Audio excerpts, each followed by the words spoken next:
Hey guys what's up. नया दिन। भाई आकाश देख रहे हो, ऐसा लग रहा है आसमान में टोर्नेडो बन रहा है। क्या बादल दिख रहे हैं, गजब। सो आज जनरली ऐसा हमेशा की तरह रनिंग नहीं, आज घास काटने का दिन है। कुछ ही हफ्ते बचे जब घास काटनी पड़ेगी, तो चलो घास काटने के बाद मिलते हैं। हेलो गाइस, वेलकम नुक्कड़ की चाय पे। आज हम बात करने वाले हैं मास्टरी के लिए, कैसे हम में से कोई भी आइंस्टाइन बन सकता है अपनी अपनी फील्ड का। कैसे हम में से कोई भी जो हम चाहते हैं वो कर सकते हैं। पहले हमें समझना होगा, हम सब का जन्म एक स्पेशल पर्पस के लिए हुआ है, कुछ स्पेशल करने के लिए हुआ है, ऐसा जो कोई और ना कर सके वो सिर्फ हम कर सके। हमें ये आपका सिर्फ आपको करना, आपके ऊपर ही नहीं, आपका ऑब्लिगेशन है, आपका कर्तव्य है कि आप जिसके लिए जन्मे हो वो करो, और उसके लिए आपको किसी चीज़ में मास्टरी करनी होगी। और हम कैसे मास्टर बनेंगे, कैसे करेंगे, ये बुक बताती है। सबसे पहले हमें हमारा कॉलिंग ढूंढनी है, हमारी कॉलिंग की हमें क्या पसंद है, क्या हमारा पैशन है। इसके लिए हमारा बचपन ही सबसे अच्छा टाइम है, क्योंकि तब हम बिना किसी चीज़ के, बिना किसी इंटरफेरेंस के, पैसों के बारे में बिना सोचे, ज़िंदगी के बारे में बिना सोचे, हम वो करते थे जो हमें पसंद है। तो हमें हमारी कॉलिंग सुनने के लिए हमें फिर से उन कुछ लम्हों में जाना पड़ेगा जब हमें हमारी कॉलिंग की आवाज़ सुनाई देती थी। इसमें एक सिंपल टास्क है, एक बुक लो, उसमें लिखो थिंग्स आई लाइक, और उसमें वो चीज़ें लिखो बचपन में जो आपको करना पसंद था। आप उसमें दिन भर बैठे रहो, शाम भर बैठे रहो, सोचो कि क्या था वो। कुछ भी हो सकता है वो, कई जनों का कीड़े कलेक्ट करना, कई जनों का कुछ भी हो सकता है, कुछ फिजिक्स पढ़ना, कुछ गेम खेलना। क्या था वो चीज़ जो आप तहे दिल से आप करते थे और आपको लगता है उससे आप कि कोई पर्पस से आप वो करते थे, आप उससे कोई बहुत बड़ा पर्पस फॉलो कर सकते हो। सबसे पहली चीज़ है हमें हमारा पैशन ढूंढना। हम हर एक जन अलग है और हर एक का अलग पैशन है। चलो आपने भी अपना पैशन ढूंढ लिया, दूसरा पॉइंट आते हैं। एक और चीज़ है, हमें कोई भी चीज़ मास्टरी करने के लिए कहते हैं कि एक चीज़ में स्किलफुल बनने के लिए हमें उसमें 10,000 आवर्स ऑफ प्रैक्टिस चाहिए, और उस चीज़ में मास्टरी बनने के लिए 20,000 आवर ऑफ प्रैक्टिस चाहिए। क्या आपने की अभी तक? पढ़ाई छोड़ दो, ये जो आवर्स हैं ये आपके एजुकेशन के बाद की हैं 20,000 आवर्स, ये 10,000 आवर्स। जब आप वो करोगे दिल से, लगन से, तभी आप उस पर मास्टरी बन पाओगे। और मास्टरी हमें इस लेवल पे करना है कि हमारा कण कण वो चीज़ को जानने लगे, हमारे इंस्टिंक्ट में आने लगे। कहते हैं ना कि यार मेरे को इंस्टिंक्ट आया, ये मेरे को आया। एग्जाम्पल ड्रैगन बॉल जी, आप में से कई जन एनिमे फ़ैन होंगे, तो आपको पता होगा गोकू का अल्ट्रा इंस्टिंक्ट वो कैसे आया। जब उसने वो चीज़ मास्टरी कर ली, उसने इतनी ट्रेनिंग करी कि उसकी हर एक बॉडी का मसल की फाइटिंग सीख गया, और वो अपने आप लेने लगा डिसीजन।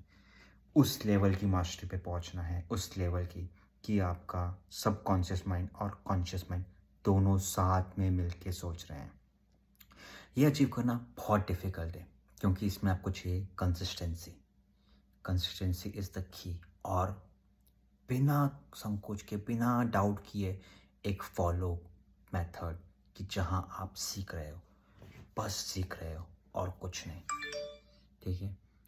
दूसरा पॉइंट आता है, इसमें हम करेंगे कि हमें अपना मेंटर ढूंढना। मेंटर बहुत ज़रूरी होता है। गोकू भी अल्ट्रा इंस्टेंट बिना भी इसकी मदद के नहीं सीख पाया था। एकलव्य ने भी द्रोणाचार्य को अपना मेंटर बनाया था। ऐसा ही आपको भी अपना कोई एक मेंटर ढूंढना होगा, और वो मेंटर से आपको सीखना होगा। हम मेंटर ढूंढते हैं, पर हम उसमें गलत चीज़ करते हैं काफ़ी। मेंटरशिप में हमें 3 रूल फॉलो करने हैं। सबसे पहला, हमारे में कहा जाता है कि ज्ञान लो तो सर झुका के लो। हमें मेंटर ढूँढना है, उन्हें ऑब्ज़र्व करना है, उनसे सीखना है। हम पहले ही अपने आइडिया देने लगते हैं कि यार हम बताएँ कि हम भी ये कर सकते हैं, ये कर सकते हैं।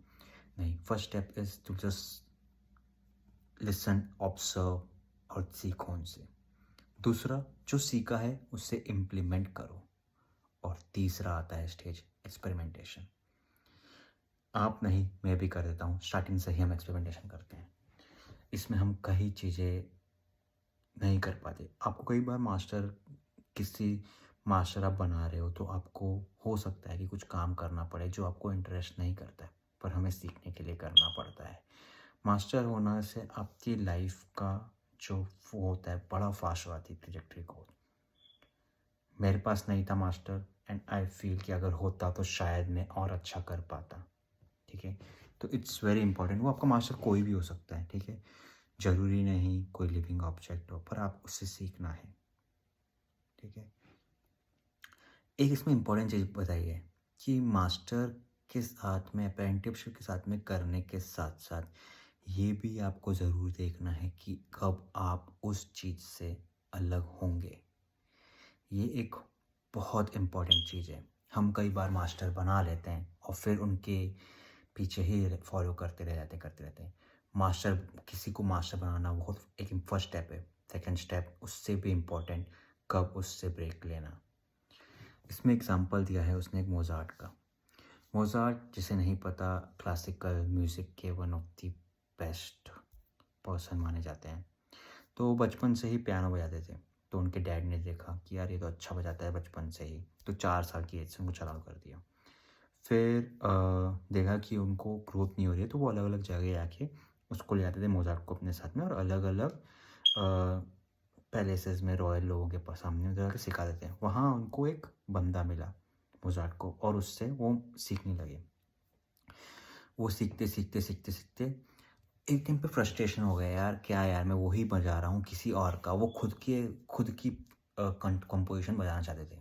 ठीक है, उन्होंने एक इम्पॉर्टेंट स्टेप लिया कि उन्होंने बोला उसको कि मैं अभी यहाँ से जाना चाहता हूँ और मैं दूसरे जगह जाऊँगा। ये ब्रेक लेना बहुत इम्पॉर्टेंट है। आपको पता होना चाहिए कि कब आपका नेक्स्ट लेवल जाने का टाइम आ गया है। ये आपको इनर फीलिंग आएगी जब आपको लगे कि मेरा ग्रोथ सस्टेन हो गया है, there is nothing more to learn, it's time to phase in life. ठीक है, तो ये बहुत इम्पॉर्टेंट है। जितना इम्पॉर्टेंट मास्टर ढूंढना है उतना ही इम्पॉर्टेंट मास्टर छोड़ना भी है। हम कई बार अटैच हो जाते हैं, पर कहते हैं ना कि जब अब तक आपको अगर आगे बढ़ना है तो आपको तालाब से निकल के नदी में जाना ही पड़ेगा। तालाब में पानी जब रहता है तो एक टाइम बाद उसमें काई भी जम जाती है। जब तक अगर आप बहते नहीं रहोगे नदी की तरह, तब तक आप बढ़ते नहीं रहोगे। तो आपको नदी की तरह बहते रहना है, सीखते रहना है। जिस मोमेंट आपको लगे कि यार मैं यहाँ सीख नहीं रहा हूँ, थोड़ा सफोकेशन हो रहा है, इट्स टाइम टू जंप, आगे बढ़िए। दूसरा है ईच वन इज़ यूनिक। ठीक है, और यूनिक क्यों बनाते हैं हमें? हमारे एक्सपीरियंसेस, हमारे लर्निंग, हम क्या सीखे हैं। ठीक है, आपने कुछ और सीखा होगा बचपन से, आपके भाई ने भी कुछ और सीखा होगा, भले ही एक जगह रहते हों, पर आप दोनों के एक्सपीरियंसेस अलग होंगे और वही एक्सपीरियंस आपको डिफाइन करते हैं। उन चीज़ों एक्सपीरियंसेस जो आप सीखे हों उस एक्सपीरियंस से, तभी हम कहते हैं कि हर एक बंदा अलग है, क्योंकि हमारे एक्सपीरियंसेस अलग हैं, हमारी फैमिली अपब्रिंगिंग अलग है, और हम उस एक्सपीरियंस से सीखते हैं। इम्पॉर्टेंट है उस एक्सपीरियंस को यूज़ करना। ठीक है, इसमें एक काफ़ी अच्छा एग्जाम्पल दिया था। इसमें एग्जाम्पल दिया है युगमत्सु का। उसे टेनिस खेलना पसंद था, उसे इंजीनियरिंग भी पसंद थी, साइंस भी पसंद था और म्यूज़िक भी। तो उसने अपना इलेक्ट्रिकल इंजीनियरिंग में एडमिशन ले लिया यूसी बर्कले में। ठीक है, तो एक बार प्रोफेसर ने पूछा होगा कि यार तुम क्या बनना चाहते हो? तो उसने ऐसे मजाक मजाक में बोल दिया कि मैं एक रोबोट बनाना चाहती हूँ जो टेनिस खेले, ओके मेरे साथ। तो उसने बोला, प्रोफेसर बोला ठीक है आ जाओ मेरे लैब में। उसे लगा यार मेरा मजाक हंसेंगे प्रोफेसर, पर उन्होंने बुला लिया और जब वो गई वहाँ उसको धीरे धीरे इंटरेस्ट आने लगा उस पर। तो उसने देखा यार हम ह्यूमन होते हैं, ह्यूमन के हैंड से हम क्या क्या करते हैं, हर चीज़ अलग अलग चीज़ें कर सकते हैं, ठीक है। टेनिस का रोबोट ऐसे ही बनाया जाता था जिसमें बिना हाथ की यूज़ किया जाए, सिर्फ क्योंकि थ्रो करना है आपको, आप थ्रो करो और कैच करो और थ्रो करो, ठीक है। अगर आपको खेलना है उसके साथ में तो आप बना सकते थे। पर उसने सोचा कि यार अगर मैं हैंड बना दूँ प्रॉपर तो वो मल्टीपल टास्क कर सकता है, ना कि सिर्फ टेनिस खेल सकता है। तो उसने सोचा हैंड की स्टडी करना चालू की, ठीक है। तो उन्हें हाथ की स्टडी करते करते उसने बोला, उसने न्यूरो साइंस में अपना ग्रेजुएशन कंप्लीट किया, ठीक है। न्यूरो साइंस में ग्रेजुएशन किया और उसने 2 फील्ड को निकाल के एक नया फील्ड बनाया। ऐसे ही इसको बोलते हैं न्यूरोबॉटिक्स। ऐसे ही आप भी अपने एक्सपीरियंस को जोड़ के एक नई चीज़ बनाइए। बिकॉज़ आप यहाँ वही करने नहीं आए हैं जो लोग सदियों से कर रहे हैं। आप कुछ ऐसा बनाने आए हैं, कुछ ऐसा करने आए हैं जो किसी ने नहीं किया, जो यूनिक है, आपका पर्पस है लाइफ में और आपको वो करना चाहिए, ठीक है। और ये सबसे इम्पोर्टेंट चीज़ है। हम कई बार अक्सर हो जाते हैं यार ये मेरी फील्ड का नहीं है, ठीक है। हमें वो हर चीज़ सीखने के लिए रहना चाहिए, ठीक है। फॉर एग्ज़ाम्पल मैं एक इंजीनियर हूँ, ठीक है। मैं यहाँ पे आया रोबोटिक्स करने। मैं यहाँ पे एक प्रोजेक्ट पे काम कर रहा था, हेल्थ मॉनिटरिंग सिस्टम, ठीक है। मुझे मेडिकल का कोई नॉलेज नहीं है क्योंकि मैं डॉक्टर नहीं हूँ, मैं इंजीनियर हूँ, ठीक है। तो मैं बना रहा था एक system, intelligent health monitoring system, कि ऐसी घड़ी कि आपको कभी हार्ट अटैक हो या कुछ ऐसी चीज़ हो तो आपको पता चल जाए और वो इमरजेंसी सर्विस को बता सके। अब इसके लिए मुझे ज़रूरत थी ऐसी पल्स रेट की इन्फॉर्मेशन की कि डॉक्टर बॉडी में कैसे काम करते हैं। तो मैं क्या करूँ, मैंने इसके लिए फिर पढ़ना चालू किया, कई पेपर्स पढ़े, कई डॉक्टर के पास गया, डॉक्टरों से बात करी, डॉक्टरों से कंसल्ट किया, कुछ रिसर्च पेपर पढ़े और उस चीज़ का नॉलेज इकट्ठा किया। तो ज़रूरी आपको अलग अलग चीज़ का नॉलेज इकट्ठा करना पड़ेगा और उनको जोड़ के अपने नया चीज़ बनाना पड़ेगा। ये चीज़ मैंने बनाई, उसका पेटेंट भी है, उसको थीसिस में भी यूज़ किया मैंने और आगे चल के और काम करके उसमें मैंने पेटेंट भी बनाया। तो आपको अलग अलग चीज़ें सीखनी चाहिए और उसको एक नया करके देखना चाहिए। एक और पॉइंट बात की गई इसमें बहुत ज़रूरी है, जो क्रिएटिव पैसिव। हम कई बार क्या होता है ना, जैसे हम जॉब करते हैं, कई बार हमें मिल भी जाती है जॉब मनपसंद की, पर वो भी हम उसमें भी एक अटक जाते हैं क्योंकि हम वही चीज़ करते जाते हैं। कभी भी हमें एक्टिव क्रिएटिविटी करने का मौका नहीं मिल पाता, मिल भी जाता हो कई जनों को, पर जनरली पैसिव हो जाता है। हम उस पैसिवनेस से हमें निकलना बहुत ज़रूरी है। यही है हमारे हासिल करने का रीज़न, ताकि हम उस पैसिवनेस से निकल पाएँ और हम अपनी क्रिएटिव एक्टिविटी चालू कर पाएँ, ताकि वहाँ हम वो कर पाएँ जो हम करना चाहते हैं और हम उस तालाब में ना फंसे रहें, हम नदी बन पाएँ और हमारा जो मंज़र है, आखिरी मंज़िल जो हमारा समंदर, जो हम जिसके लिए हमारा जन्म हुआ है, हम वो रास्ता तय कर पाएँ। आप पे है कि आप अपना, जिसके लिए आपकी कॉलिंग है, जिसके लिए आपका जन्म हुआ है, क्या आप वो करना चाहेंगे या नहीं। ये बुक मैं बोलूँगा कि आप सब एक बार पढ़िए, काफ़ी अच्छी बुक है और अपनी कॉलिंग को, अपने पैशन को पूरा कीजिए, अपने सपनों को पूरा कीजिए। आई होप 1% आप कल से बेहतर हुए हो, और हुए हो तो इसको लाइक कीजिए और सब्सक्राइब कीजिए। और आज की पोएम का शुरुआत करते हैं। आज की पोएम है ये कीमती पल। ये आपको अपने उस पलों को याद दिलाने के लिए, जो वह पल आपको फिर से जीना है, आपको फिर से अपने उन सपनों को रंगना है। तो आइए शुरू करते हैं। ये कीमती पल। मैं कौन हूँ, क्या हूँ, शायद ये भूल गया। अपने अरमानों को अपने गमों के साथ जाम बनाकर पी गया। ये भी ना समझ पाया कि जाम की चाहत में मैं जहर खटक गया। मैं कौन हूँ, क्या हूँ, शायद ये भूल गया। किसी और के सपनों को जीते जी खुद के ही सपनों को भूल गया। मैं ये किस मोड़ पे आ गया। जब भी पीछे मुड़कर देखता हूँ तो आज भी दिल में उस सपने की कीमत अनमोल है। आज भी एक अफसोस है, आज भी तमन्ना है कि काश काश वो पल मैं फिर से जी पाता। काश उन अधूरे सपनों को मैं फिर रंग पाता। पर फिर से वो मेरा सुंदर सपना टूट गया। ए मेरे दोस्त, ये पल अनमोल है। इस पूरे दिल से इस तरह जी ले कि कभी अफसोस ना हो कि ये अनमोल पल फिर साला हाथ से निकल गया और मैं फिर एक बेशकीमती सपना टूट गया।